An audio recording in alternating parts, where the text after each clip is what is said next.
তো শুভ সকাল বন্ধুরা। আজকে সকালের ব্রেকফাস্ট একেবারে হেলদি টেস্টি, তো কিভাবে তৈরি করলাম তোমাদেরকে দেখাবো। ভিডিওটির সাথে থেকেও অবশ্যই তোমাদের অনেক ভালো লাগবে। তো আজকে সকালের ব্রেকফাস্ট এই যে, তো এখানে আমি ডাল নিয়েছি, মুগ ডাল। তো মুগ ডালের চিলা বানাবো, তো এটাই মুগ ডালের চিলা বলে।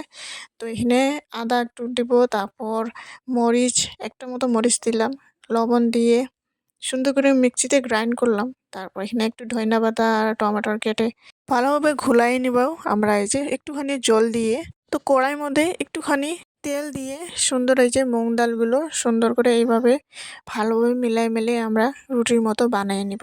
খুব সুন্দর হয়। তো এই যে অত তেলও লাগে না, সামান্য একটুখানি তেল দিয়ে সুন্দর এই যে দেখুন সুন্দর রুটির মতো গোল হয়ে উঠে তারপর এইভাবে 2-3 বার উল্টায় পাল্টায় আমরা 3-4টার মতো বানিয়ে নিয়ে তারপর ভগবানকে দিয়ে সকালে ব্রেকফাস্ট একেবারে খুব হালকা ফুলকা। তো বেশি কিছু না, রুটি মুটি যদি নাও খাই তাহলে হালকা ফুলকা এইভাবে বানিয়ে বাড়িতে ট্রাই করে দেবেন, খুব সুন্দর হয়।